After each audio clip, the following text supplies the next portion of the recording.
Hello, Bears public. We are live on Thursday night, right at the close of a game. This happened on accident, Q. For anybody that takes a look at it, I wish that I could say I was so on top of things that we had this right at the end of the game.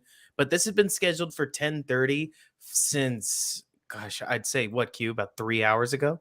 Yeah. But anyways, for anyone who has never met Quinten Krzysko here, you are currently writing for Still Bears on Tap, right? Yes. And you are Yeah. doing phenomenal work. I feel like you came on the Thank you. scene 2 years ago, and at this point, I think there's more people that have heard of you than haven't heard of you, which always a nice step forward. But you're one of the better data-driven analysts out there. I like to think of it, Q, as if I'm like film first with a heavy dose of stats, you've become stats first with a heavy dose of film. Because I don't know, you and I do tend to agree that if what we're seeing doesn't match what's in the numbers, then what's the point of any of it? And Yeah. something must be wrong, right? Yeah. If it's not lining up and you can't pair the two together, it's something's off. There's the way Mm-hmm. I tend to see it. Like if it doesn't pass the eye test, you can manipulate numbers a lot of ways and you can find good stuff in film that might not be as good as you hope it is. If the Exactly. two don't come together, you're just stuck in a gray area. Right. And nobody wants to be in that gray area. Not that we have to be certain about everything we possibly put our eyes on. I mean, that's a heck of a goal. You know what I mean? Yeah. Yeah. But at the same time, there's a middle ground where we can ideally search something out and Yeah. and find real answers that we can move forward with. But for now, we get, I think, the worst of all worlds. Like, I don't want to dunk on the product that we just watched, Yeah. Quinten, but we got a short week Thursday night preseason game, which Yeah. I gotta admit to you, for me, that feels like a weird thing to schedule in the first place. Yeah. But it means that for any of you Bears fans watching, we're gonna keep this nice and short because Alex, I agree. Good evening for sure. Big, thumping, dominating Bears win, but we got work in the morning, just like Yeah. everybody else. So we really might as well get through this. Quinten, are you ready to roll? Ready to rock. I am too. Let's do this. 3, 2.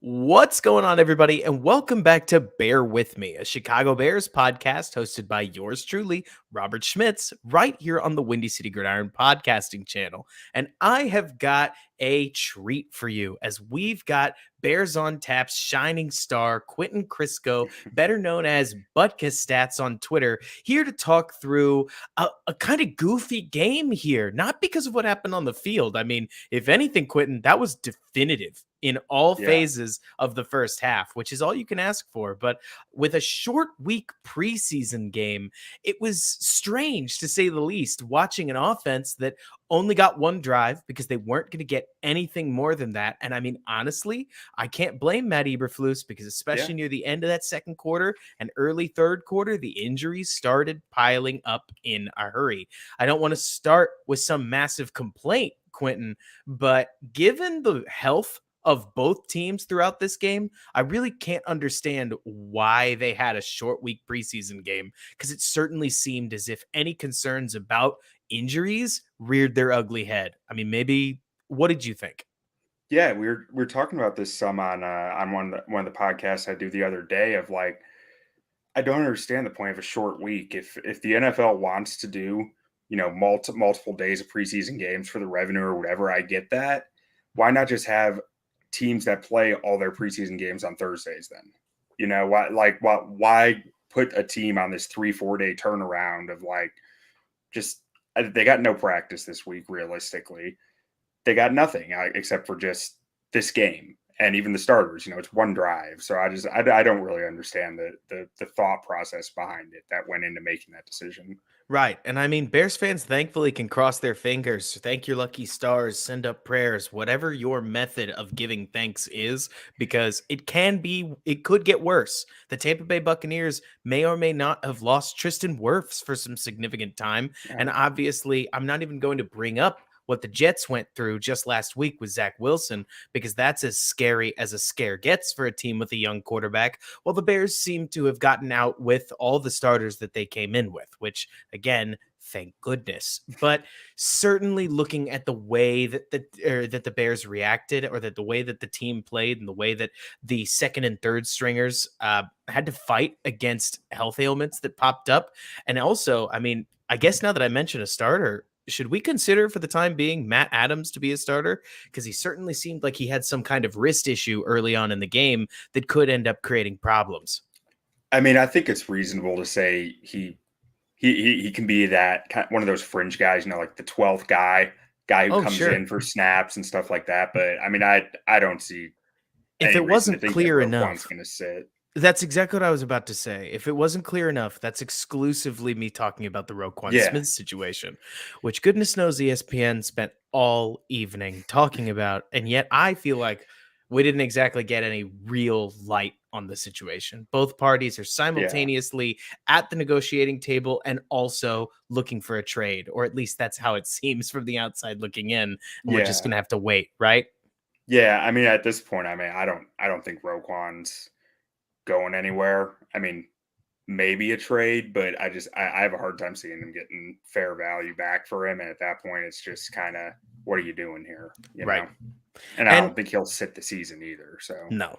I think any thought of him sitting the season, like you're saying, it's they're either trading Roquan Smith, which is extremely unlikely, or they're going to find a way to get him to the negotiating table because it suits nobody for him to sit. But thankfully, we have a game that we can talk about. We can yeah, pigeonhole the Roquan stuff for later in the week. So let's start at the top. Quinton, we started with the offense. The offense got their first points as starters. Uh, Honestly, Justin Fields led the Bears offense to the first points that I've seen him lead in a while, which is not me dunking on Fields specifically. We just, that Vikings game that he last played in was a real doozy when it came to yeah, scoring. yeah. So it was When he nice was to playing see. on one leg, missing an arm, and Yes, that one exactly.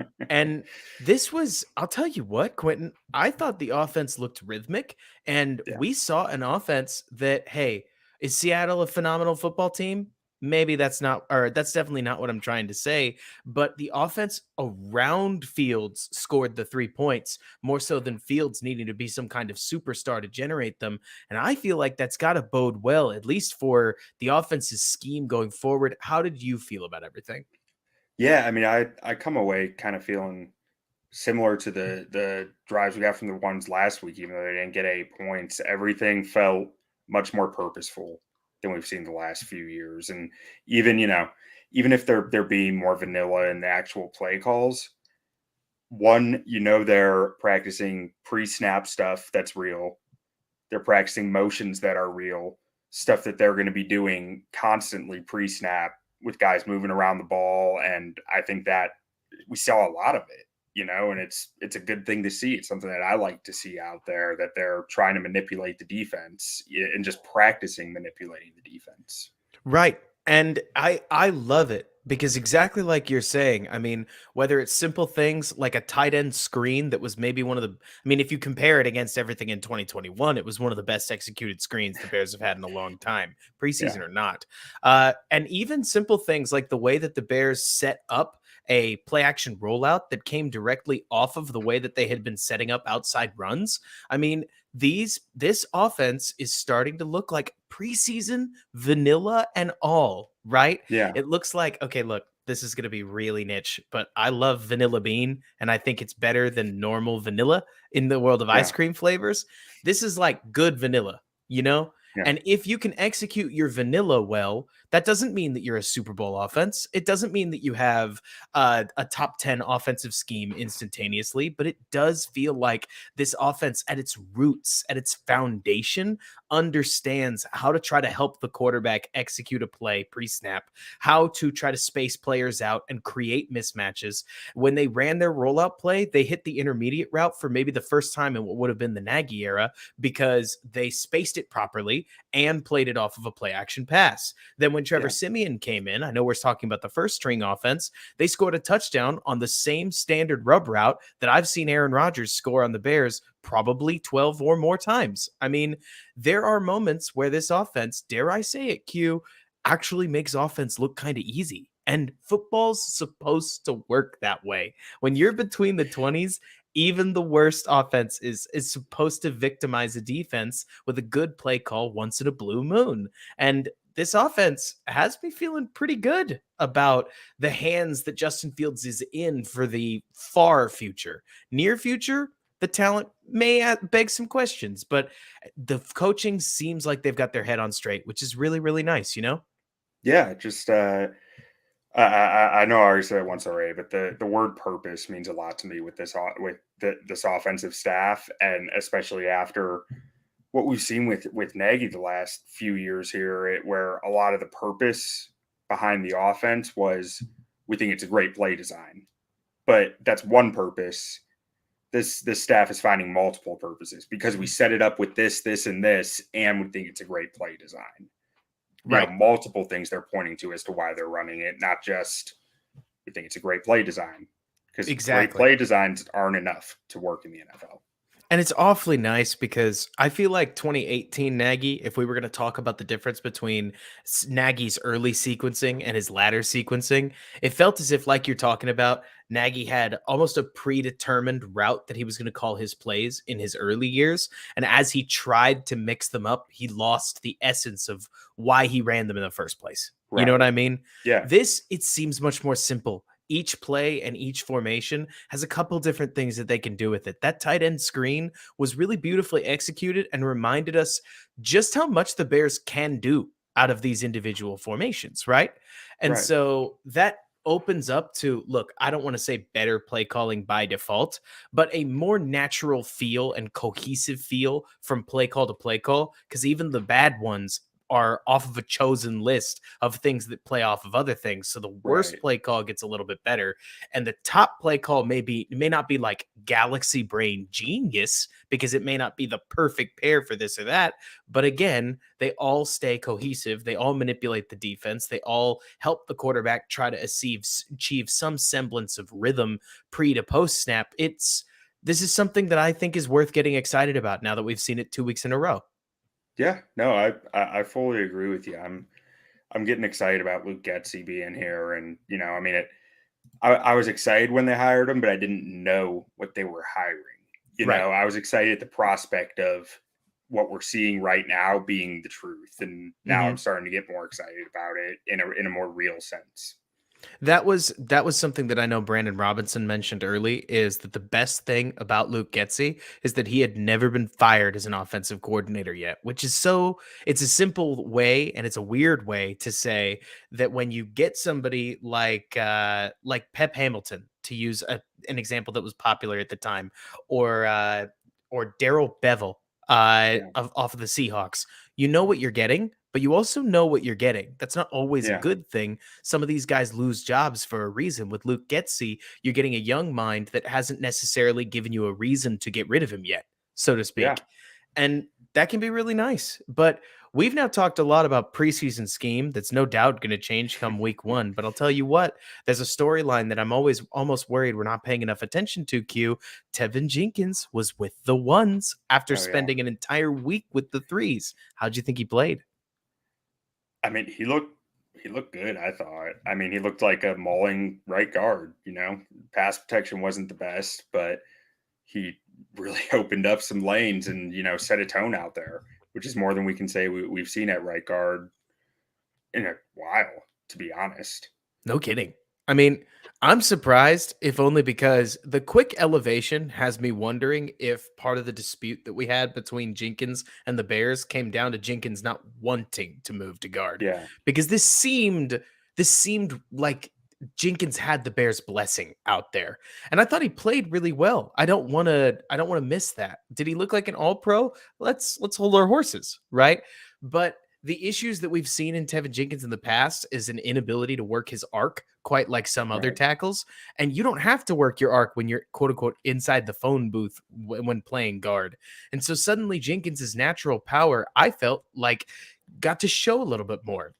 It's Yeah, harder for somebody like Chris Jones to bull rush at Tevin Jenkins, for instance, who's got a lot more power in each of his hands individually than somebody like Michael Schofield. But yeah, you could probably get around him. And so the Bears suddenly have a right guard that, look, Q, I don't want to get ahead of myself. Maybe it's the fact that it's 10:45 on a Thursday night, but if I was going to pick anybody on this Bears line to have potential to be a Pro Bowler, Jenkins at guard makes more sense than any other option. And you know what?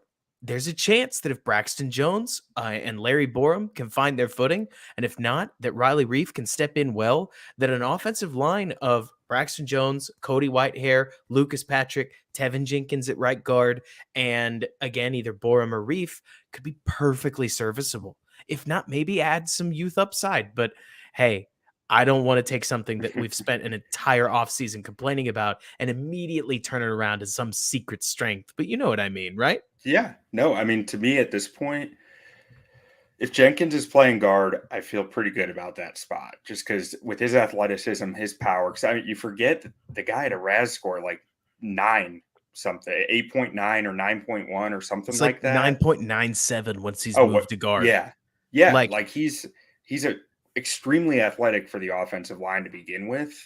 And with his size, his power at right guard, it seems like a very strong fit to me. And honestly, maybe I'm too comfortable with it, but I'm very comfortable with Riley Reef at right tackle. I sure. mean, he's not going to be a world beater out there, but he's proven over and over that he can play the position and play it well. Hmm. Well enough to keep getting starting jobs around the league and not like every year he's changing teams. Oh yeah. I mean, 300 pound or 310-pound guys that can move and can stop Robert Quinn, can stop Nick Bosa, can stop Miles Garrett, can stop TJ Watt. Like, they don't grow on trees. Yeah. And so when you can be just decent at it, like a certain guy that wore number 72 was in a Chicago uniform for a doggone long time, Yeah. you can get paid a decent amount of money. And Yeah. Riley Reef puts the Bears in a nice situation here where not only are they insured against injury, which God forbid the Bears deal with another offensive line injury, but it tends to happen at a position that Yeah. plays five guys that endure contact on literally every single snap. So the Bears have Reef as an insurance policy, but also if Braxton Jones and Larry Borum can beat Riley Reef, we know Yeah. they're playing at a fairly high level, or at least a starter competent level of football. Without Riley Reef, you can't be sure of that. But with Reef in the picture, you know that the five linemen that you're getting, or whatever young linemen take up those tackle slots, must have proved themselves against a standard fare NFL veteran. And I know that brings a lot of peace of mind to somebody that is worried about the guy wearing number one. Yeah. Um, yeah. I mean, to me, Braxton Jones is the big question mark out there. I mean, just can he hold up against power? That's my biggest question with him coming from a smaller school and seeing the first two preseason games. Because I mean, his athleticism's there, his arm length is outstanding. I mean, he's got a lot of traits that offensive line guys love, and there's a lot to like with him. Especially with how much I think they've kind of already triggered some of it in the preseason. They're going to want to get the offensive tackles out on the move. Like he executed a few of those blocks in the first preseason game. I didn't catch how many he did in this one, but that's one of the things which you actually are probably a good person to ask this in a Shanahan or like what Green Bay does or any of them with the wide zone concepts. Do their guards pull a lot? I know the It tackles get out a lot, but So it depends. Most of the time, whenever you see zone, you don't tend to see a lot of pulling. Zone yeah, is the whole offensive line moving in one direction, and you get more like something to watch for that happens in a zone run that you don't necessarily see in a power run is a right, play like what Braxton Jones showed us last week when he saw that a linebacker was going to try to penetrate that inside gap, and he planted his foot, got inside, and ushered the linebacker away from the play. right. Zone, if you think about it, is more free flowing. It's more Okay, five guys playing as a unit. This is why, for instance, if you want to talk about like why the national media, because I know there are a lot of people out there that are like, the national media hates the Bears. Why is the national media down on the Bears, but not down on the 49ers, who aren't talented? Most of the time, it's because when a team or a coach has guys that have played on a line for a long time, you'll tend to see them play a little bit better in zone, and especially zone runs that go outside because they're out in space. There's just a lot going okay, on in an outside zone run, because if everybody knows how everybody reacts to certain situations, then including the running back, of course, you can try to open more holes truly on the fly compared to a power run where a guard will Okay. pull to force a hole open. That Think of makes power sense runs as then. like a can opener and outside zone runs as mincing something.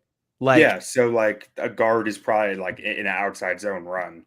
They just kinda stay in a phone booth, but does a tackle have kinda more free range to kinda roam out a little more if they feel the need to? Is that what I think I'm thinking I'm seeing is pulling? some nice thing about tackle play is that from what I have seen, most offenses will design around the tackle having too much responsibility, anyways.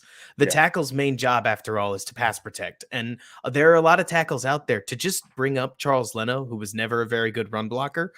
That's a lot of tackles. And so, yeah, unless you've got Trent Williams out there, which is part of what makes that 49ers run game so yeah, unique in some ways, you're just going to have the tackle get either try to beat the guy to the edge to get in the way and have the running back circle around him, or don't do that. Get in the way, set the edge. And yeah, then as long as the tackle, think about it this way, as long as the tackle denies the outside guy from making the play, the running back has other options.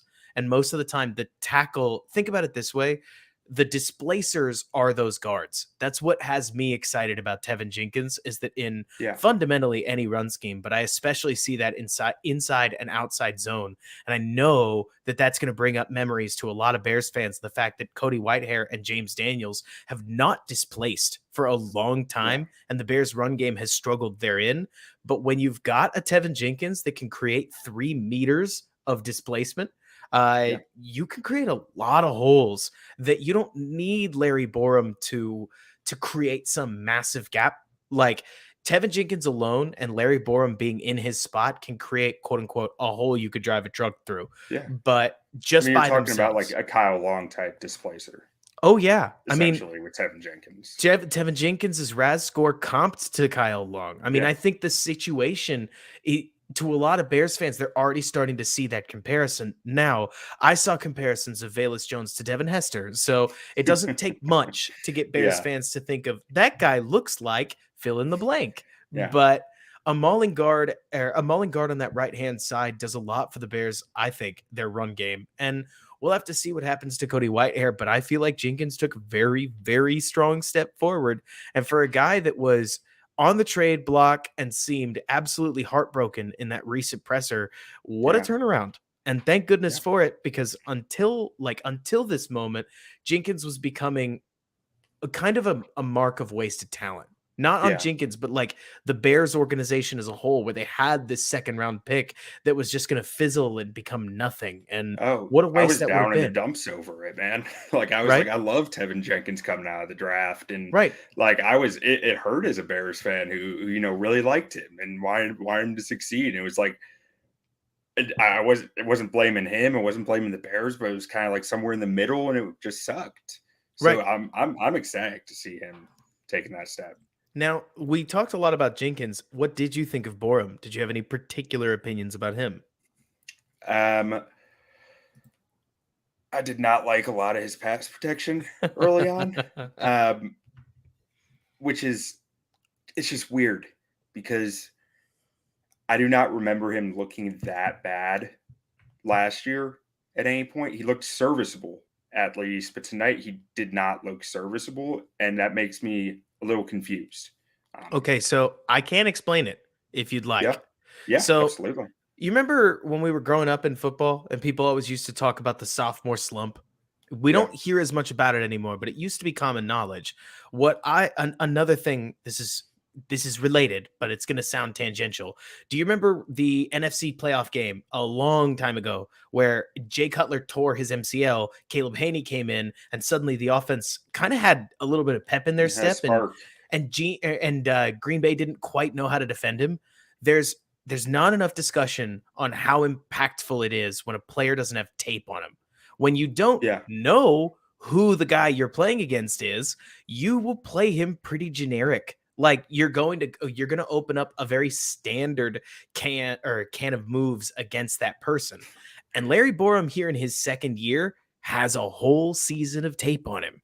Now, that doesn't necessarily mean he's going to suck, right? No. It just means that it's up to the player to then adjust to Yeah. the fact that the book is out, and not everyone does. You talk about it in baseball all the time.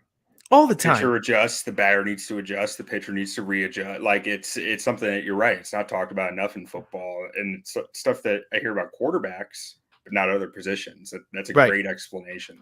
And so what that means in terms of Borum is that there's a chance that last year, I know what I saw with Borum was that he doesn't have the power in his hands that you're hoping for. I'm being very low level with this and Yeah. imperfect and coarse with my language. But Borum doesn't have the ability to stun rushers quite like I think Yeah. a lot of people would want. And so that leaves him vulnerable to the bull rush, but it also means that if you threaten him with a strong outside rush, you can work between his shoulders and like you saw tonight, create some pressure with more like speed to power style combinations. And that's not easy for everybody, but the problem with the edge rusher and offensive tackle is that the standard is like not low. You know, like if Yeah. you're struggling against the Seahawks, Nick Bosa, Aaron Hutchinson, Zadarius Smith is not a Packer anymore, but Preston Smith, I believe, is. Darius is Like, with the Vikings though. Zadarius is with the Vikings, and the Vikings always find some pass rusher or other. It's tough. You don't get a week off in the NFL. Yeah. And so somebody like Borum definitely needs the reps now, but it won't surprise me if he and Braxton Jones, who, like, let's remember, they're 5th-round picks. Yeah. That's why I have a really hard time ragging him because it's like he's out shooting his coverage here, you know. 100%. Like he's not. I have recently started using the phrase pedigree. I worry too much because it makes it sound like I think somebody is their draft position. But it's worth remembering that it's hard for somebody who was drafted in the 5th round to play against guys who were drafted top 10 consistently. It's just tough. And so, I mean, for somebody like Justin Fields, who's sitting behind him, look, if I can just segue into something that I know I'm seeing is a bit of a problem. I love Justin Fields. I'm excited to see him operate this offense. I can't wait to watch a season's worth of development. Right now, Q, Justin Fields looks like he has, I don't want to say no idea. He looks like he's very tentative in the pocket. Like the pocket is uncomfortable for him. And I don't blame him. He took 36 sacks last year in 10 starts. Like, I mean, we're talking about a quarterback here who did not learn to, like, he didn't exactly learn to protect himself, but he didn't learn that the pocket was his friend last year. That's for sure.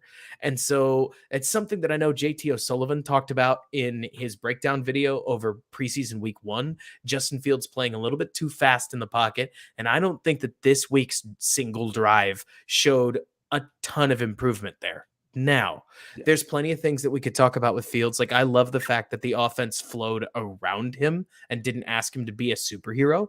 I love the fact that we saw a little bit of what his mobility can do. I appreciate the fact that while everybody wants to point out Fields ignoring Equinemius St. Brown, that Fields recognized it's the freaking preseason and chucked a ball at the end zone. I can understand like why he'd want to just take advantage of the rep more than anything else. Hey, I was tough on Nagy for always going for the sticks on 2nd and short, so I can live with that throw into the back of the end zone on 2nd and 4.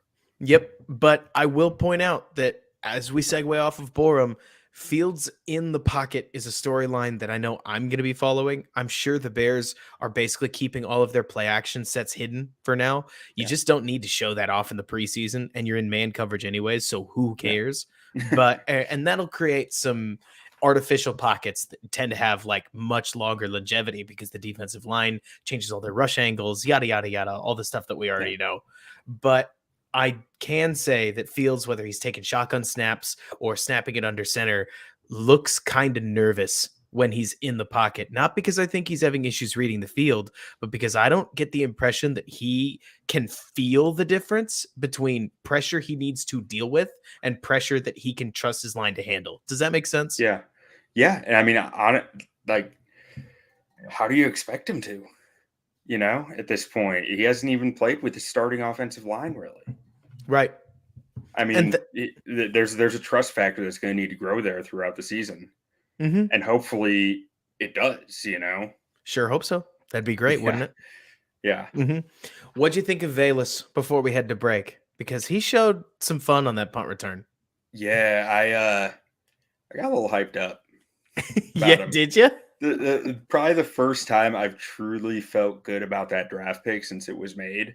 And not that I hated it, but I was nervous about it just mostly because of his agility scores more than anything, really made me nervous. And it was just nice to see him throw a little shake on some guys in there. And granted, I think being able to shake a guy without the ball and with the ball are two very different things. And we know he can do it with the ball. Now I want to see him do it without the ball running routes. I get you. And I'm there too. But I'll tell you one thing that stuck out to me.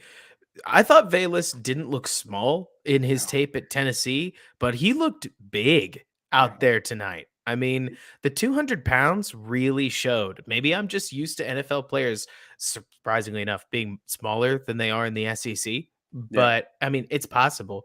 But Velus looked to me like a tiny DK Metcalf. Tiny because Metcalf's obviously huge. yeah, But like you're talking about, man, I mean, Velus can't throw the same agility shakes that somebody like Darnell Mooney can, but that speed's threatening all the yeah, same. And just being able to vary your speed a little bit and suggest you might turn instead of just blasting forward yeah, is weapon enough. And yeah. I'm curious to see what he can do in the receiving game because he didn't exactly show much tonight, but No, that's okay. I mean, it's a preseason game. What are we asking for? And in some of these cases, I know, gosh, prevailing draft theory about what 3, 5 years ago was you got to give these guys at least 3 years before you come to any conclusions. And now I feel like we're trying to deep or like stick our hand into the cookie jar and pull out a finished take on somebody the yeah, first couple snaps we see them play in the NFL. And so I don't want to be too quick on the draw, but it was nice seeing the kickoff return that he was able to create because any splash play from a draft pick's always fun, you know?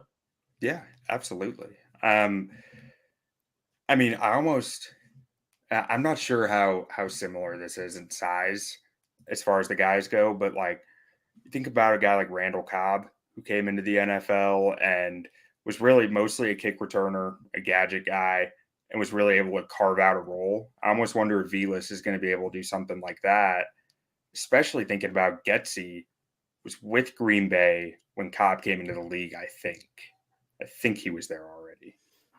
Wouldn't surprise me. And especially since we actually got the chance to watch Velus play live here, he seems very different from Darnell Mooney. And I Yeah, think I was a little worried when I originally read small, fast guy that they would be remotely similar. But yeah, I mean, it's not like we saw that on Velas's tape. It's always nice to confirm when they actually get to the NFL that now they're building a little array of weapons. And yeah, hey, if all the Bears get is a really good teamer, that's a solid third round pick. Again, we're not asking the moon here, but if they can turn out a decent receiver while they're at it, that's great. That's a really yeah, nice step forward. yeah, absolutely. I mean, I'm more hopeful about him than I've probably been since they got him. So That's it's awesome. nice to see. Well, let's step aside for just a little bit and we'll come back. We'll talk defense. And then you wrote an article I want to ask you some questions about. Yeah, But the Bears whoop the Seahawks 27-11. Looked like it could have been 27-18 there for a minute. It wasn't. And so we've got a nice 2-0 start to the 3-game preseason. And we'll see you on the other side. And we are back with Bear With Me. I'm Robert Schmitz here with Quinten Krzysko, Butkus Stats on Twitter. Here going through post game right after a Thursday night. Quinten, truly the NFL never sleeps, not even in the preseason, apparently. But we've completely ignored the defense, who I thought was quite rowdy tonight. What did you think of the unit? I mean, last week and this week they were flying around. I mean, I have some reservations about our run defense. Just how big the bodies are and how strong they are up front makes me a little nervous on keeping the linebackers clean. But they're flying around. It was nice to see what's his name, Gordon get out there and get some hits in, and he looked like he was knocking off a little rust. But I mean, he hadn't played a game yet. So Right. I'm not shocked. And hey, I'd way rather somebody like Kyler Gordon have his welcome to the NFL moment in the preseason with that tackle Yeah. that he got shucked on. And I'm going to have to get used to this whole DBs wearing single digit numbers thing because Yeah. between Kyler Gordon wearing 6, Eddie Jackson wearing 4, Brisker wearing 9, it's just something Bears fans are going to have to get used to it. Visually, Was we haven't he seen that. was Gordon moving around the formation a good amount? Because there were a few times where I thought he was Brisker, and I was like, no, it's the other single digit guy. So that's definitely something that I wonder if Eberflus is going to be playing with that mid game. You don't, Yeah. it's not normal. Like normally, you have a very defined role on whether you're an outside corner, which is hard enough, or an inside corner, which is also extremely hard. But like you're saying, I mean, we've heard a lot about Kyler Gordon taking some snaps on the outside and taking some snaps on the inside. I don't know what would drive them to switch him mid run. Maybe they just wanted to get him a little bit or like a look at both positions because he may be needed there. But I mean, I saw it. It's just Yeah. curious. It's going to be interesting to see what they do about that, you know? Yeah. And I mean, I really liked seeing just his athleticism on the grass, like his very smooth, but very clearly explosive. I think is the only way I know how to put it. Like everything seemed kind of easy, but he was just moving, you know? Mhm. I feel like he's an exceptional athlete. I mean, Yeah. the tape that I've watched, he's a better athlete than he is a corner, and I think that's a great place to start Yeah. because he truly is that strange guy. I know this is what you're talking about, where he can change direction whenever he wants to, how like in ways that boggle my mind because normal people can't do that while running Yeah. backwards, and somehow he does. But he's got to translate that to being a football player, and we'll see if he can. Obviously, we hope the best for him, but I think one of the things that really sticks out to me when I watch this Chicago Bears defense is Eberflus has always been a coach about execution over schematic prowess. I don't think Eberflus is trying to have the NFL's most modern defense, and I don't think he cares, right? He's just Right. going to have all of his guys on the same page, taking care of their job as best they can. And like Yeah. you're saying, man, I mean, I can't pretend that in a game where the Bears dominated, but they also held out 21 starters, and the Seahawks, I'm sure, did some of the same, that we can really carry this forward and be like, our defense is going to rule because we saw it rule in the preseason. But I definitely like what I'm seeing from the depth guys, though, in the way Yeah. that they step up, in the tenacity that they're playing with. I mean, Quentin, the funniest part about being a stats guy, but also a film guy, is that I'm sure you've seen the same thing I have, which is that sometimes football does come down to who wants it more, who's more Yeah. physical, and all the simple stuff that we just don't have a way to quantify yet. And Eberflus seems to be infusing that competitive tenacity into his team. And I mean, it's definitely not something that we could point to in April and say, okay, the Bears are definitely going to want it more than the other team. But sitting here tonight, the Bears twos have come out and smoked two very good sets of teams twos. Doesn't mean anything, and nobody wins an award for the preseason, but it's awfully nice given where things ended in the Nagy era. Yeah. I mean, I think it's a clear trait from that Dungy kind of coaching lineage of they get a lot of fight out of their locker room without being rah rah Right. in your face, loud and hurting the locker room sometimes. Like some of the coaches who are known for getting a lot out of their players can be too intense. Eberflus just reminds me a lot of that Tony Dungy kind of Lovey It's a good way to Smith put it. atmosphere of these guys play so hard for him, but he's also not burning guys out. I hope. I mean, that's how it seems from the outside looking in. It is week 2 of the preseason. Yeah. But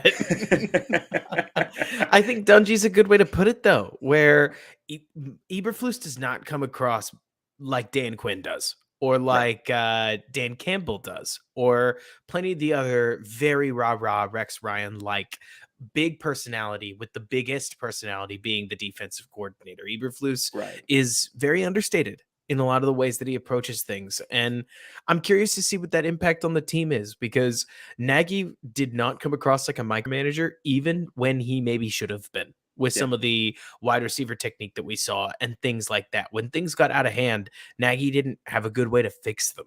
And Yeah. I'm curious to see, as a head guy, because we've talked about this a lot throughout the years, Q, the head guy can only do so much. I mean, they create the culture, they set the standard, but if Eberflus is working with the linebackers, he can't also work with the corners. There's only so many Right. hours in so many days.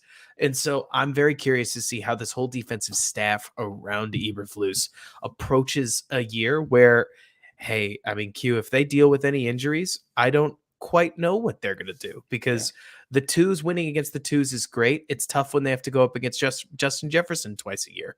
Yeah. But thankfully, 2022 is a year where if things go sideways, they're still pointing up, as long as they go either sideways or up and not Yeah. in the middle of those two. Yeah. Yeah. You don't want to be in purgatory. Um, Right. but a guy who I've noticed a lot in these first two games is Nick Morrow. I think Yes. he's really showing a lot out there as a guy who's probably going to end up getting paid next offseason as long as he stays healthy, because Hmm. he's flying around to the football. He's working his way through blocks and just making plays. Hmm. I'm also, speaking of Nick Morrow, very interested to see whether Eberflus's current formation deployment is going to mirror what he's going to do in the NFL regular season. It's not Yeah. something I've tried to make too much noise about, because we truly don't know. I could write 4 articles about the way that they're deploying the defense, and it could just not matter, because then they could play a nickel most of the game when they actually get into the regular season. But Yeah. right now, they're using a lot of 3 linebacker formations, which interests me, if only because I don't feel like linebacker sans Roquan Smith is a particular strength of this team, and Right. I think the DB is. So Yeah. I'm curious to see what Eberflus's what his defensive leanings are, because we've seen some coaches like Staley say, "I don't care, run the ball all you want." Teams did; they didn't make the playoffs because their run Yeah. defense got exploited. You can't, as much as the nerds, I say that lovingly, I am a nerd, want to act like running the ball doesn't matter. There is a point where it does. You Right. have to stop the run at a baseline level, If or if a team can walk you down the field every right. game, why would they ever pass? And they will. Like, Yeah. unless you're playing Bruce Arians, in which case they may not anymore. But Yeah. I mean, it's interesting to watch the way that this team operates, and I'm curious to see what they're going to do. They obviously tried to hand out a big contract to Ogunjobi, but Yeah. from talking with Zach Pearson, it sounds like Justin Jones has been really tearing it up in practice, which is great He tore news. it up in the first preseason game too. I didn't Mhm. notice whether he did tonight or not, but in the first preseason game, I was impressed by him. He's getting all kinds of penetration. I can't tell if I'm just a hater. I want to see that penetration help, because I do think that there's such thing as, think about it this way. You've seen rushes, Q, that I'm sure you can remember, where an interior defensive lineman technically penetrated really hard, and the offensive lineman turned their hips and ushered them towards the back of the Yeah. field, and they didn't do anything. Yeah. It's nice when somebody pushes them into that penetration, but your penetration has to make an impact on the play. Right. All the same, it's nice to see penetration at all. Yeah. But I feel like I want to ask you about the article that you've written. Before we Yeah. do, I want to give a hat tip to Kmet, who I thought looked like I can't say that he took a nice step forward. He caught 2 passes, if memory serves, but he does seem like he's going to be a central role in the offense that doesn't feel force fed, right? Yeah. That felt like a much more natural tight end volume, instead of necessarily feeling like Nagy just called Kmet's number, you know? Yeah. No, I mean, I think you hit the nail on the head there, because for a lot of the last 2 years, it's felt very forced.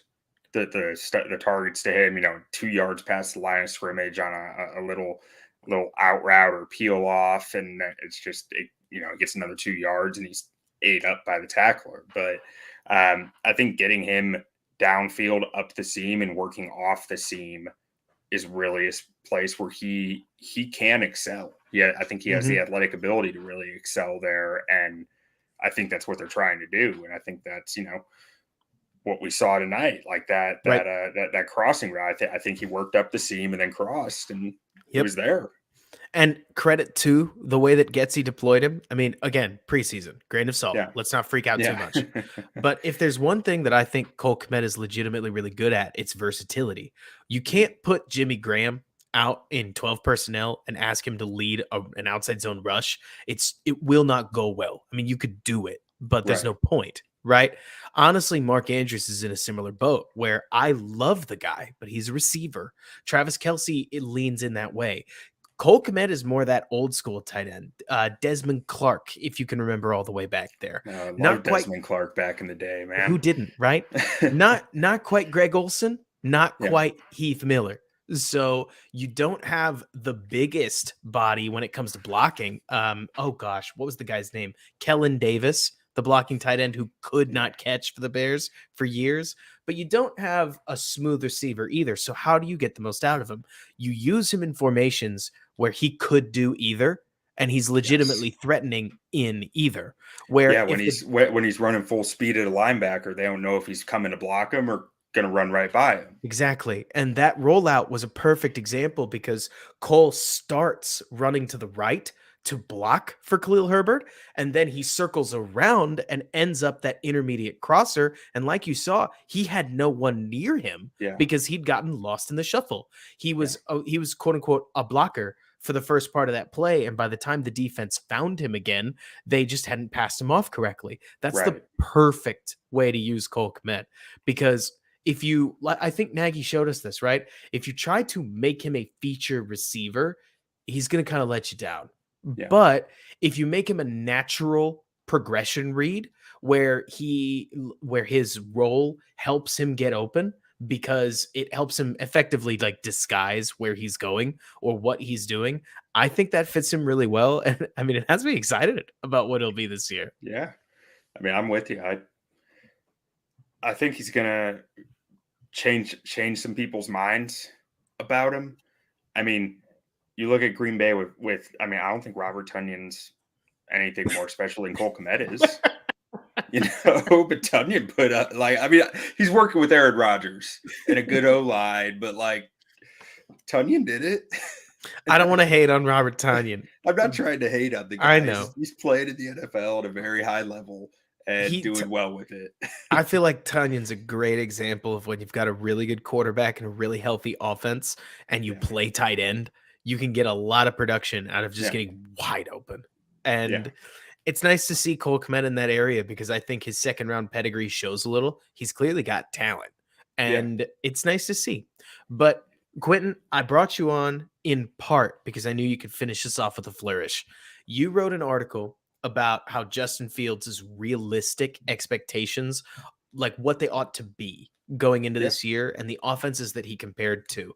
And honestly, that's all I want to say. Would you mind introducing us into the article, telling us what you roughly found and where we can read the rest of it?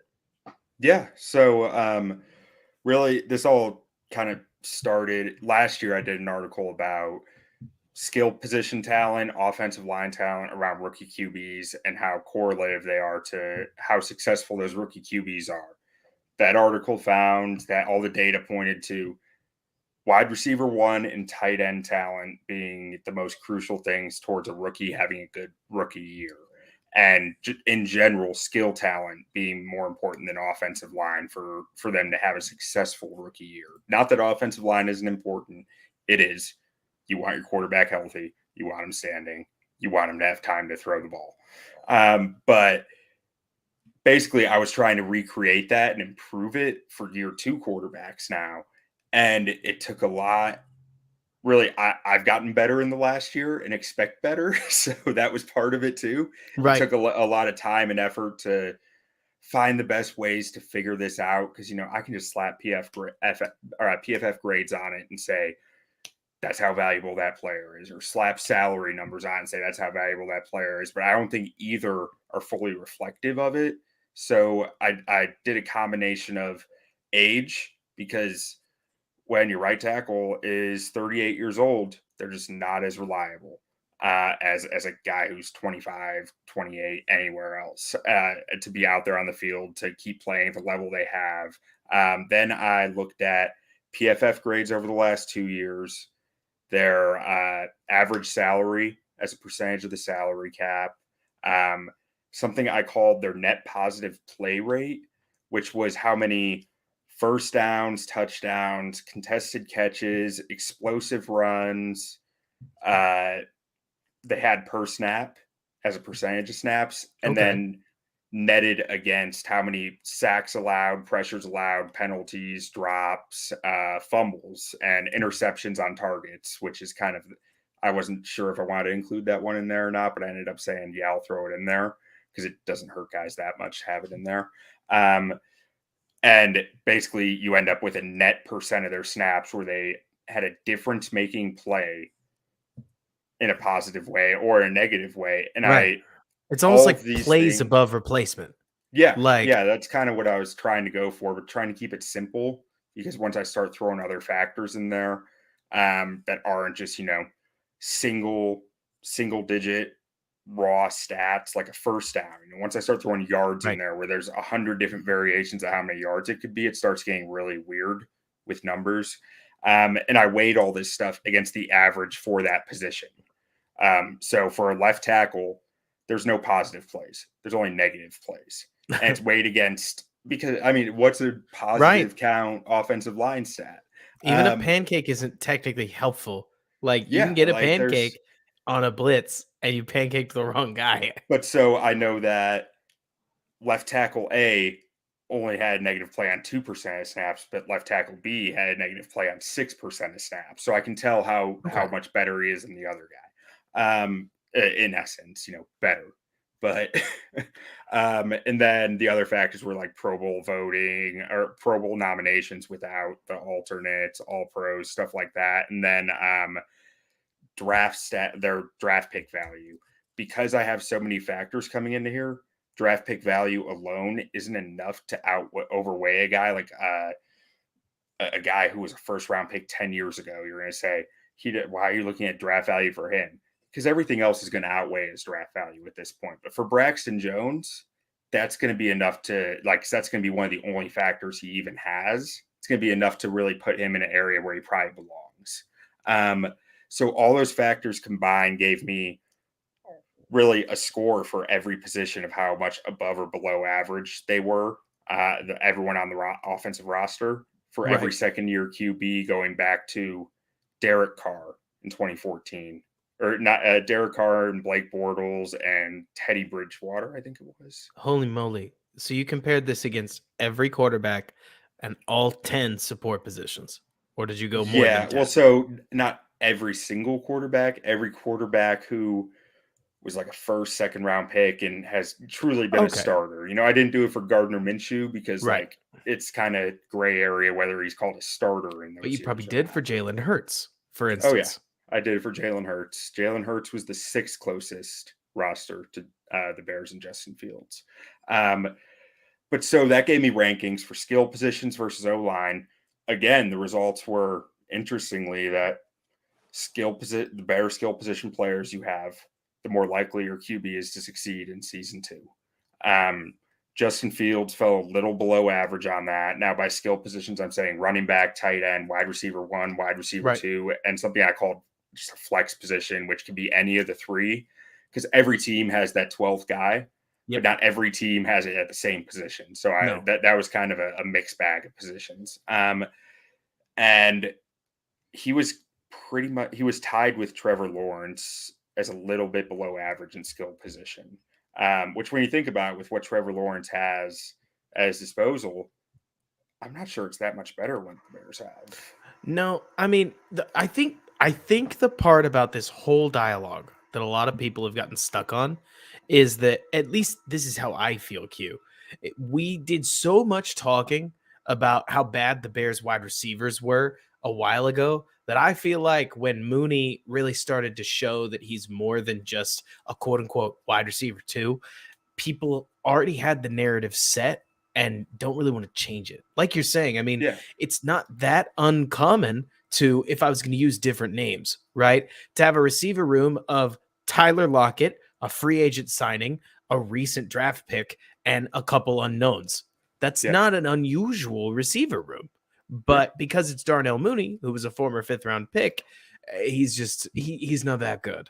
Like the Yeah. Bears are still missing their number one. Well, and I can get into a whole black hole with that, because one of the things I realized in doing this was how many times there have been these teams that have just so many unknowns around their roster, and great scheme pulled them into being stars. Great scheme, great draft picks, whatever. Not that you can expect that, but it's interesting because, like, Oh. you look at the 2017 Rams. I mean, Sean McVay's there. You can't expect a third round pick to be Cooper Kupp, but Cooper Kupp is a rookie third round pick who was one of their top, probably their second most targeted receiver that year. Robert Woods has never gone over 1,000 yards in his career. And Sammy Watkins has been disappointing for the last 2-3 years after being a big name right away in the NFL. Then you go look at their O-line. Whitworth's a monster. There's no question about that. Jamon Brown, below average guard by NFL standards for the most part. John Sullivan has not played more than 200 NFL snaps in the last 2 years at center.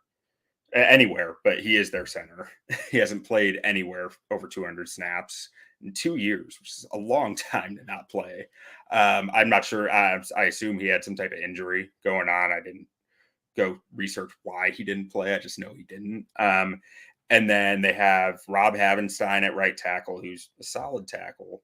And I forget who the guy they had at guard was. I know the name. He's in Buffalo now.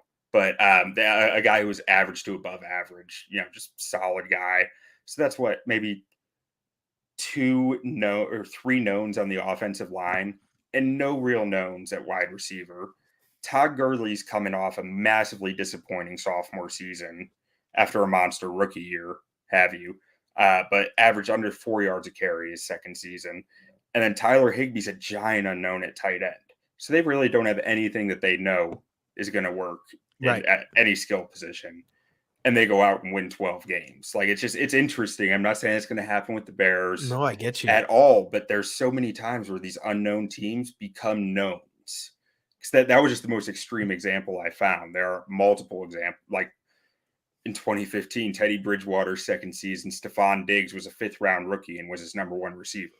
Oh, yeah. And I mean, it's funny because if you talk to the standard Bears fan, for the wrong reason, they're very familiar with the concept of scheme and quarterback raising somebody's play level. Because if you ask your Bears fan or your standard Bears fan to name your favorite of the unknown Green Bay receivers that have completely embarrassed, whether it was the Bears or the league. I mean, honestly, like Justin Jones didn't just run roughshod over the Bears for a little while. He also ran roughshod against kind of everybody. Whoever Aaron Rodgers wants to throw to tends to do well. But like you're saying, I mean, I remember at one point I was really drawn to the comparison of I think it was second year Russ Wilson, who I'm sure you looked at, right? Yeah. I mean, Doug Baldwin was a UDFA. Like, why would anybody have expected Actually, him no, to Russ be? Wilson wasn't in there because that's Interesting. 2010. 2010. He was a little too early, huh? Yeah. I couldn't keep digging time into it. No, I get you. If you had looked at it, you would have noticed that 2 of the more productive receivers that came out of his rookie year were, I believe the guy's name was it Jermaine Kearse? It wasn't Javon, right? Yeah, no, it was. Yeah, I know who you're talking about. But Kearse and Baldwin were both UDFAs. So stuff like that, where like I'm not about to say Chris Finke's going to explode, but this is the time of year where you say Velus Jones, come on, what's he going to do? And then suddenly 3 years later, people are saying, well, I mean, they've got Velus Jones. Like, of course they're good. I'm not to use him in particular, but I know what you mean that when they're still an unknown, you assume they're bad. And then if they go out and surprise you, if Cooper Kupp becomes one of the best receivers in the NFL, suddenly people turn around and say they've always been good because they can't quite remember when things changed. Yeah. Yeah. Yeah. So ultimately, through all that, I threw some standard deviations on the numbers I found. This wasn't even my plan for the article. My plan was just to look at, how successful quarterbacks were versus the talent. Then I was like, ever since the draft, I've been playing around with what I can do with standard deviations to try to find player comps. Mm-hmm. And I was like, well, I can try that here because this is just player comps at the end of the day. And I really got into it this time though, more than the times I did with the draft class, and was trying to find the perfect mix of how do I comp these guys and how do I comp a full roster and weigh it to where it's actually at all representative. Because you can just comp them to the closest thing, but if your left guard, your right guard, your wide receiver 3, and your flex position are 100% matches, that's going to outweigh the extreme mismatches at the most important positions. Right. So I was trying to find weights that really worked with it, and I think I finally did, at least by my eye test, which isn't great analytics, but that's what I was left to. It's what I trust.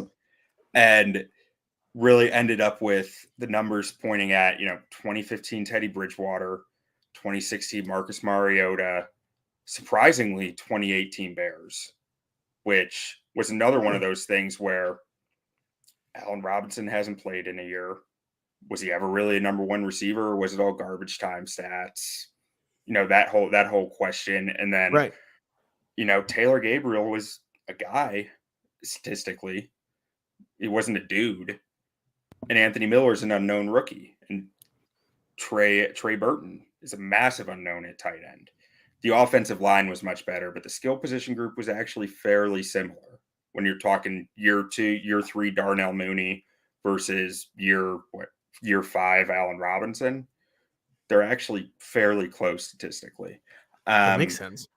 And then after that, we got the one that, we're all holding out hope for, of 2019 Josh Allen, who had nothing working in his favor right on that roster his second year in Buffalo. I mean, it was just a rough shot of players. Like his number 3 receiver had 200 career yards in 3 seasons. Like, right. I mean, and he's turned into a solid NFL player now, Isaiah McKenzie, but he was nothing at that point, nothing that you're saying, we got this figured out, Right.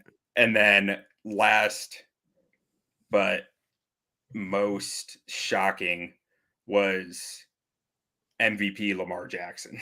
Which You're kidding. Just no. Well, again, you think through it. Wide receiver 1 is a first round pick rookie, drafted number 25 overall. Really not that far off from what Darnell Mooney is right now. If you're saying I'd trade this for that, Darnell Mooney's probably actually a little higher than you put a guy picked 25th overall. And then beyond that, I mean, the receiver room was pretty rough beyond that. Mark Andrews was a second year player who had 500 yards as a rookie, which is good for a tight end as a rookie. But it's still, we don't really know what he is yet. Is he going to be able to repeat that? Is he going to be able to grow on it? Or is he going to recede down and not be the same guy, especially if we move into this Greg Roman offense, which was another factor I looked at as the next step of, was their offense changing? Did their coaching changing? All that stuff. But the biggest thing for me with looking at the Lamar Jackson one was, we don't have Marshall Yanda. We don't have their left tackle, Ronnie Stanley. Right. Those are 2 all-world offensive linemen who completely throw the comp out the window for me at that point on a one-to-one basis. And then you can factor in Orlando Brown with that. And you start talking about the Greg Roman offense that's completely geared towards a running back who's that gifted running the football. And Fields is very gifted running the football. Lamar Jackson's special, different running the football. It's just different. Well, I mean, that's a piece of his game, Q, that I'd even dispute. I feel like Fields is very good at running, but I feel like running the football is different. I mean, running the football, you need that like crazy deranged part of you that Josh Allen seems to have in him. If you're a quarterback, that if Lamar Jackson absolutely showed in that MVP year, where a quarterback wearing half the pads of somebody else is going to truck stick somebody anyways for a little bit of extra yardage. Now, far be it from me to suggest that Justin Fields isn't tough. That's not where we're going with this. But Fields reminds me more of like imagine a faster Aaron Rodgers at his best, where it's not that Fields wants to run necessarily. He's good at scrambling. because he's so fast. Yeah. But I don't feel like as a runner, he's trying to do, like you're saying, I mean, I don't think he's trying to do the same things Yeah. that somebody like Lamar would try to do Yeah. in that setting. So Yeah. to your No. point, you can't really comp the two. Yeah, exactly. But so even though I can't comp him, I included him in the averages just to see how it would turn out. I Well, averaged those 5 quarterbacks together, which, I mean, it honestly, that's the beauty of doing an average. It all weighs each other out because mhm, Teddy Bridgewater had like 12 passing touchdowns and 9 interceptions. Lamar had like 36 and 9. right. It ends that. So like with between those 5 quarterbacks, you were talking, I think 3,200 passing yards, 24 touchdowns, 10 interceptions, another 4 touchdowns on the ground, maybe 500 yards rushing. So like 3,800 total yards, 28 touchdowns, and I think it was 14 turnovers once you added in fumbles. And Okay. that all sounds like very fair numbers to me for what Yeah, I that's can really good. expect from Justin Fields this year. If anything, the yards are a little light, but then again, Yeah. we that probably doesn't factor in the 17th game, does it? Well, also something I thought about after I published it, you look at those quarterbacks. Lamar Jackson played 15 games. Mitchell Trubisky played 13 games. Mariota, I think, missed a game or two in there. Gotcha. Well, I So mean, that it's kind of factoring in an injury. If an injury happens and he misses a few games. which, like, I would love for Fields to be 17 games of health this year, but he was nicked and bruised enough up last year that I will believe it when I see it. Yeah. But Yeah. like you're saying, I mean, that's a good place to start. That seems like it took a ton of work and that a lot of stuff went into it. But ultimately, like you're saying, I mean, honestly, Q, forgive me, but you make it sound like if Justin Fields can find a way to end up with 20 or more touchdowns, like if we had to just pick one stupid number, right? That's just quantity based. That if we can see Justin Fields ratchet up the ability to put the ball in the end zone, that that's a good sign Yeah. because you make it sound like rookie development in his second year because you named a bunch of guys and not all of them developed, but you suggested that supporting cast doesn't this supporting cast does not deny him the ability to take that next step. No. It also doesn't mean that he has to take it this year. I mean, suffice to say, there's a big difference in the way that 2019 Josh Allen played and 2020 Josh Allen, who Yeah. just came out built different. And so Well, it's and that exciting. was really what I closed the article with, is talking about that. I pulled in another comp at that point who actually did not compare that close, had a much more talented roster, mainly because of the offensive line, which is interesting because it comes back to the correlation between the success rates. And Dak Prescott's offensive line in his second season was outstanding.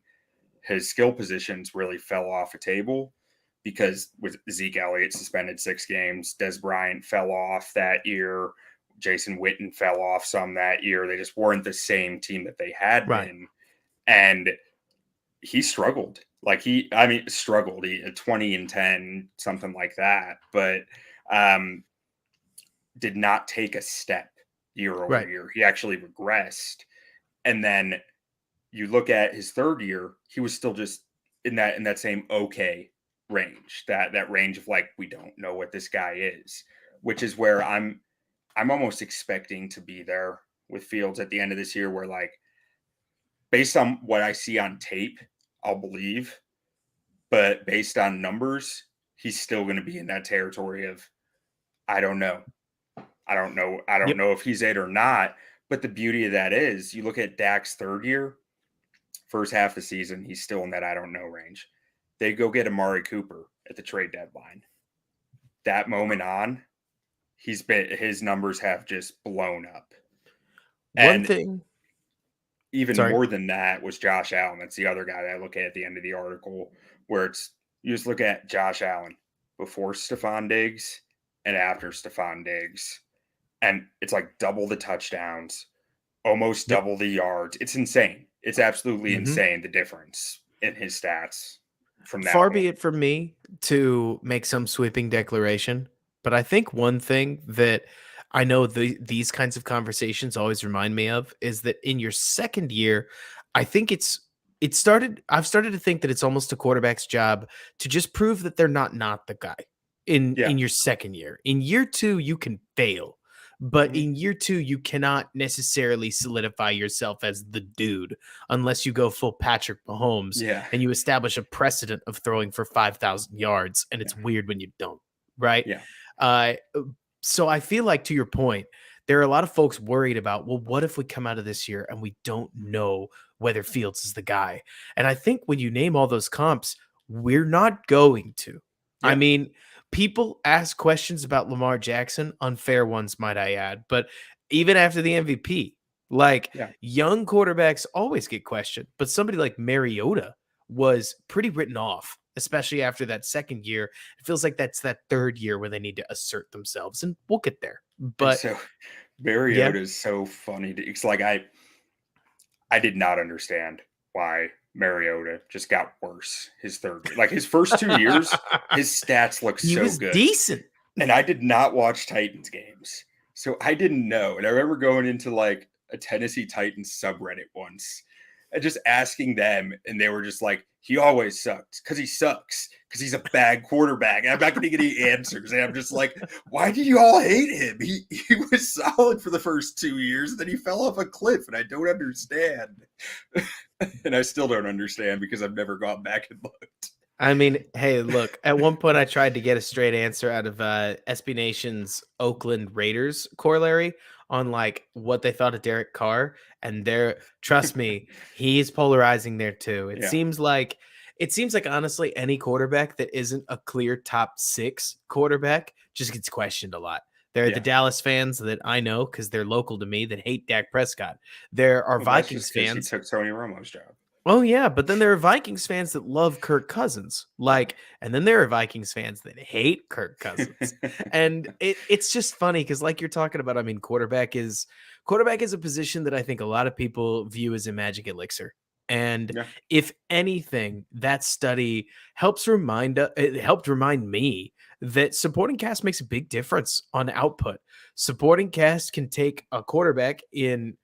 I am not brave enough to use 2018, so let's use Mariota instead. A supporting cast can take a quarterback that may struggle and raise them up. A supporting cast can take a quarterback that will blossom and hold them down. Well, Like, so yeah, the article, I have a chart in there that shows total supporting cast versus QB rank. And the QB rank is, an average of their rank between EPA, CPOE, right. adjusted yards per attempt, that type of stuff. And really, you could once the roster around the offensive roster around the quarterback hit about 2% above average, the floor was about a top 15 quarterback. Like Baker was at 16, but How it's interesting. that was the floor. But anything below that 2%, the floor was down below 20. It was down closer to 25. Wow. It was an interesting kind of cliff that they fell off right there. So it's almost like you can't have a Sam Darnold without being flat out bad, Yeah. but when you're above a certain threshold, you may never actually know whether your Yeah. quarterback is good because your team is too good around them. How interesting. Well, Yeah. suffice to say, we probably won't have that problem this year. Probably. Yeah. I hope we do. Yeah, that'd be nice. But it seems like a lot to dream for because, like you're Yeah. saying, that would need a lot of the Bears question marks to turn. I mean, you'd probably need Velus Jones becomes a 600-yard receiver, like a legitimate whatever you want to call that. Cole Kmet asserts himself as a top 10 tight end. Tevin Jenkins is a Pro Bowler. Yeah. Braxton Jones is like a consistent starter. Cody Whitehair regains his form. Like, you don't need all And of them Matt to go Eberflus right. is coach of the year. But you need a lot of those question marks to turn into exclamation Yeah. marks. And suddenly that's how you get the Rams transition, right? Yeah. Is you basically need that Cooper Cup Yeah. where a third Exactly. round pick becomes, whoa. And in this case, I mean, forgive me, Q, there is one on the roster. I feel like Tevin Jenkins is that. Because did you do this with Jenkins at guard and factor in a second round pick? So Or did that's you do this actually with a gaping hole at this was guard? Schofield at guard. So Mm-hmm. that's something that would improve the numbers just because there's not enough history on Jenkins for me to use any real stats there. Right. So I think there might be enough for one season, but honestly, his draft grade is going to outweigh pretty much everything because Right. it's really all we got. You make it sound like if Tevin Jenkins, just to throw it out there, with Darnell, if Darnell Mooney can play 17 games and Tevin Jenkins became a Pro Bowler, which, like, let's dream big, but we're still in the preseason, so I'm going to allow it. If that happens, Fields' supporting cast takes a surprising step forward at that point Yeah, it's because probably sitting somewhere around the plus 1% kind of range at that point, that ain't which is bad. still a little below that floor raise, but I mean, it's right at to above average. It's more to work with, Yeah, which sounds awfully nice, especially if honestly, if Tevin Jenkins is good for 1 out of every 3 running plays, like helping get to above 4 yards, that's great. yeah, Especially if they can create like legitimate explosives. But again, let's get the base covered before we start asking for anything better yeah. than that. Well, Q, we have been on the phone for an awfully long time for a Thursday night post game show. Thank you so much for sharing that. I feel like it really helps us crystallize what to look for here. And now we've got a nice little wait until our third preseason game. And do you know when it is? Because actually, I don't. I think it's another Saturday game. I'm not It makes sense. 100% sure on that, but I think it's another Saturday. Bears have a nice long rest. I imagine that the starters aren't going to play much. Akusai, I already see you bagging on the quote unquote short podcast. You're right. I did it again. But Q, thank you so much for really going into detail. I feel like Yeah. we got to experience your article. If we wanted to go read it, where can we find it?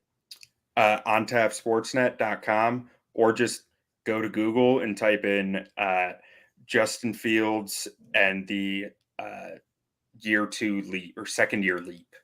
Okay, that's awesome. You got anything else that we can follow while we're at it? Yeah, on Twitter at BuckHisStats is my name. I do a football focused podcast, football gambling, fantasy football. It's called Shaving Points Podcast. We're on Twitter, we're on Instagram, we're on TikTok. Just look up Shaving Points Podcast in any of them. If you find something, that's us.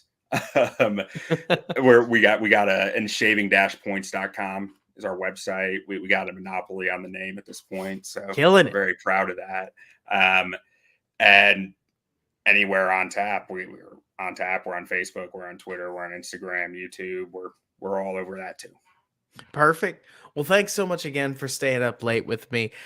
Really, really awesome having you aboard. Bears fans, we will catch you next time on Saturday Night Postgame. We got a great week of more WCG content coming at you with, I think, Bears Banter gets going again this week. So we've got Bear and Balance, Bears Banter.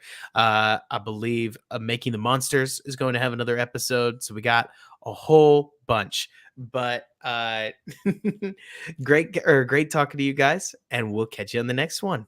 Bear down, and thanks so Bear down. much for bearing with me.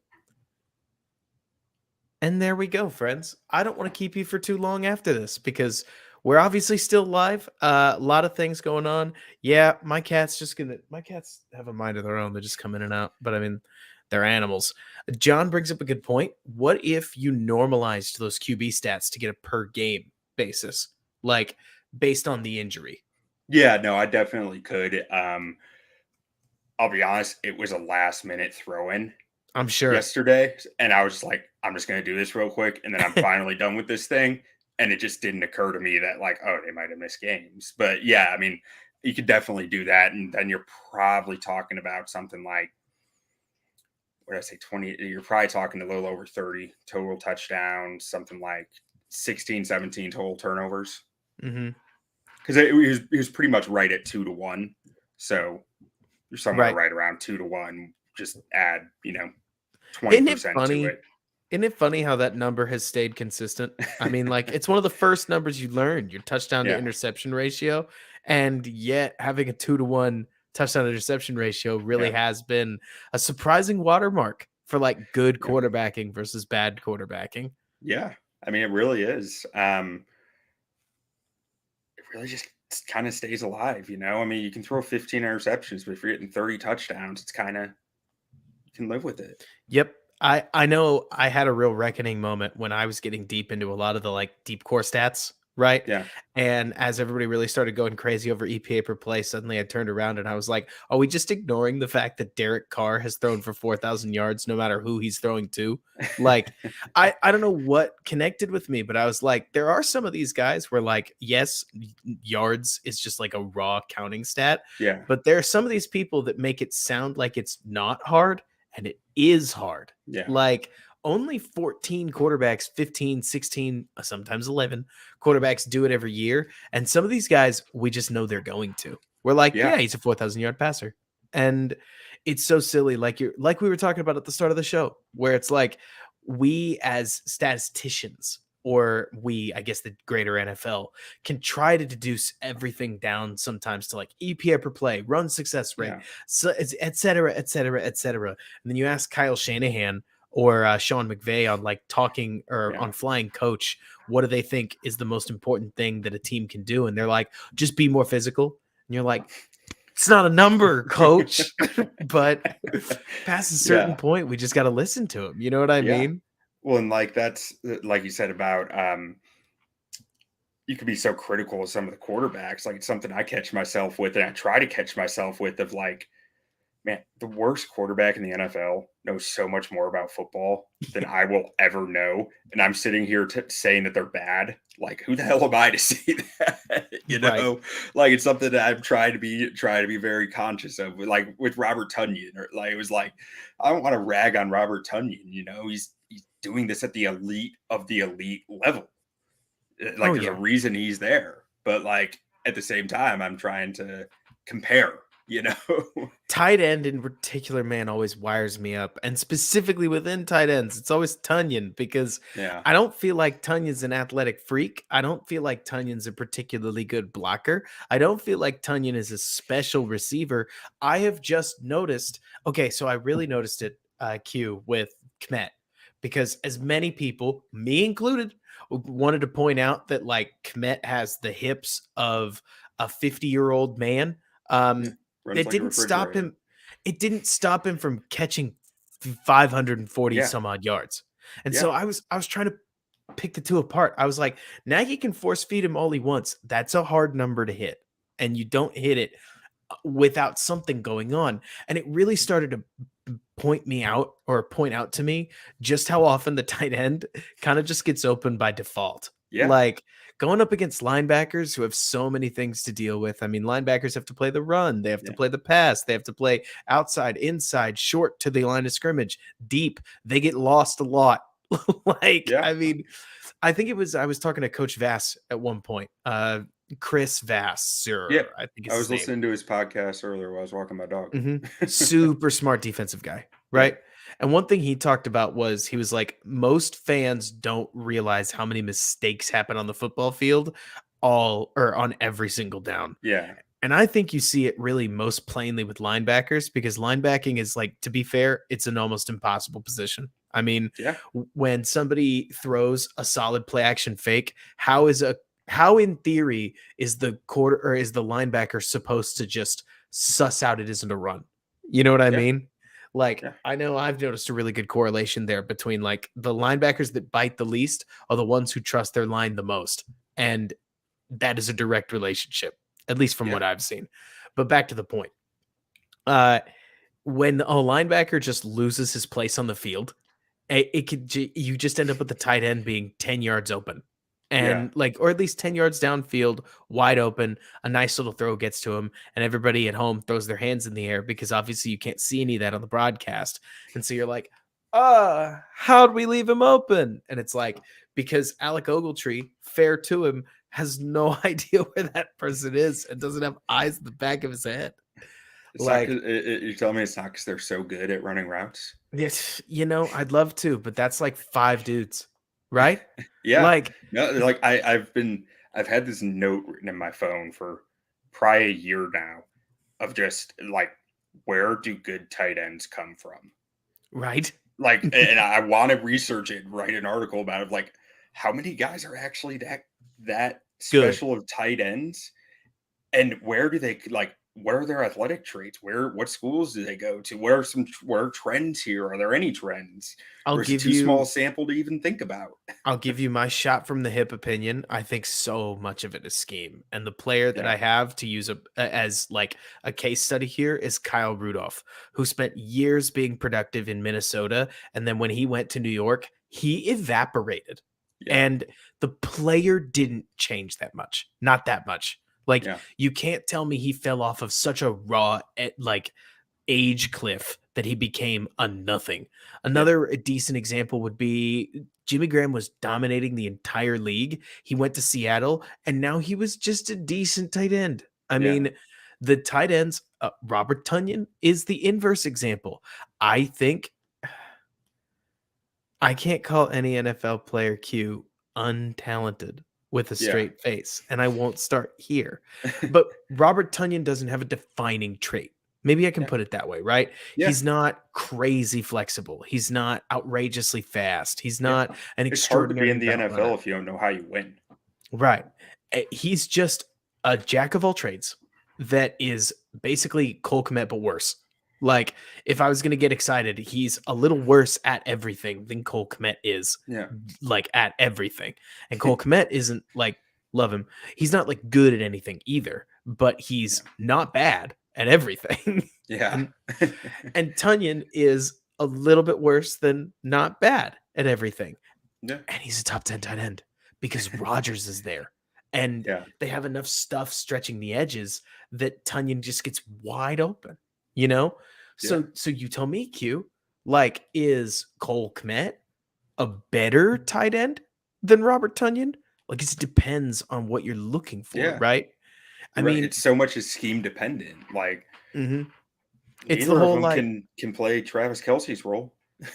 It's the whole like, can we directly compare, be honest, like Devontae Adams, the Raider, and Devontae Adams, the Packer, Yeah. knowing fully well that it's the same guy? Like, Yeah. are we trying to quantify what they mean to a team or like the output on the football field as described by their player meets their role? Or are we Yeah. trying to quantify the player? Yeah. Because I have stopped thinking we can separate tight ends and scheme because them and running backs are just honestly, that might not be a bad way to think about it. Is like the running back gets the benefit of the running scheme and the tight end gets the benefit of the passing scheme because you'd Yeah. think it'd be the wide receivers, but the wide receivers are the ones who have to go mano a mano with the corners. The passing scheme favors the tight end who goes up against a bunch of linebackers, you know? Yeah. Well, like, yeah, you're like Jimmy Graham and Julius Thomas are the only tight ends who I can think of that have really moved teams as like they were high production tight Do you ends. remember like Jaguars Julius Thomas? Oh yeah, he was in the research. Bad. Yeah. Yeah, but he was a monster in Denver. Monster, Yeah. right? And I mean, I don't really know what that means either. Because, like, when you find a George Kittle and a scheme that can make use of him, good luck. But also, there aren't Travis Kelsey's don't grow on trees. And Yeah. when you do find a Travis Kelsey, you need to find an offensive coach that's going to go make up a weapon. And Yeah. it's just hard to find. Yeah. Or even like honestly, you could probably relate it even more to like safeties or corners because how often do we see a corner change teams and they're just not what they were? Remember that Philly Dream Team? Yeah. Keep Like, Talib. oh yeah, Akeem No, Talib not was Keep Talib. it was Namdi Asamoah, Yeah, right? Namdi Asamoah. Yeah. Mhm. I got the wrong A name. But I mean, like you're saying, I mean, Kyle Fuller isn't a bad example there, where he moved to Yeah. Denver, and yeah, you could call it an age cliff, but like when guys get outside of a certain scheme, like I have a whole thing on DBs that hopefully at one day I'll have the time to make it. But Yeah. Q, we could keep talking probably for another hour. It Yeah. is almost Friday, Yeah. so TGIF. But let's close the stream up. You ready? Yeah. Perfect. Bears fans, thanks so much for hanging out with us. Wild to think that 21 of you guys stayed up until the crack of tomorrow. Bears win again. 21 or 27-3 in the part that mattered. The late touchdown, whatever. But I mean, I guess none of it mattered. No, it mattered to me. It mattered to me. Yeah, And that's enough. exactly. But have a great one. Get some sleep. We'll catch you tomorrow. Some cool things coming your way. And until then, bear down. And thanks so much for bearing with me. Thanks, guys.